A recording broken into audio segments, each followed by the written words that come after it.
not release the new trailer or demo or prototype or alpha or whatever of his game 0x10C or whatever. I know there isn't so much to see in it. It's basically him walking around with some laser fire, but I can't help but be fascinated. I wonder what the impulse is for him to choose to not use an existing game developer kit instead to create something all his own. I mean, with Minecraft I understand that because it's completely different than its mechanics are different from any game that is out there or any developer kit that's out there.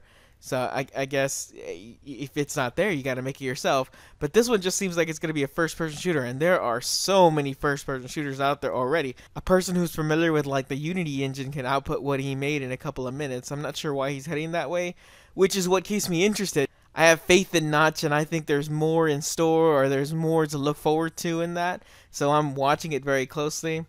For Lost Planet 3, there's new gameplay out, and we played most of Lost Planet 2 as a team of 4, and it was pretty fun. It was pretty fun running around. The gameplay isn't fantastic, but cooperative goes a long way for me. And since our skill level is varied so much, it's got to be cooperative, and it can't be too difficult for us to stay interested. And Lost Planet 2 managed that. I don't know anything about the multiplayer in Lost Planet 3, but I'm hopeful.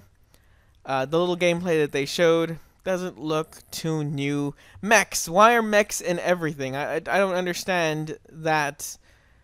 Why it just feels slow. It's slow everything down, and that's it. And it's a first-person shooter where you go slower, and that's all that a mech is, other than in your mind. The mechanic is exactly the same as a first-person shooter.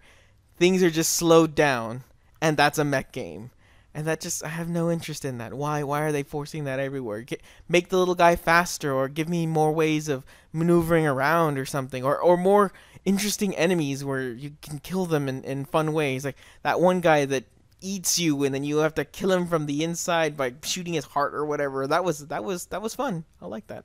Overgrowth. There's some new alpha footage of them improving the AI, and I like their concept of not meaning to make the AI more tough, but instead to make them more interesting.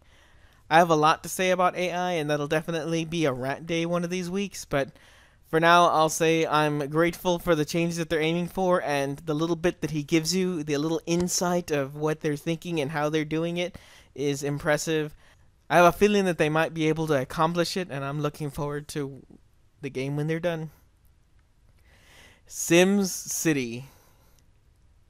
Oh man, this game looks incredible. I've been watching it from the very beginning when they showed the very basic mock-ups of water moving around and delivery systems of things like that, and I've just been wanting it since then. I have been shot down by EA before, namely like Spore. I remember watching Spore when they were originally making it, and he was talking about actions. No, he was talking about verbs that you create by adding actions together. Like you have a grab command, and then you have a walk command, and you put them together, and you get a drag command. And that was so cool. And then he talked. Oh, I don't want to go too far into Spore's failure, but there was a lot promised when the game was made, and they actually showed it working. And then when it came out, it was little more than a creature creation game. And I have high hopes for this game. Really hope they don't squish them.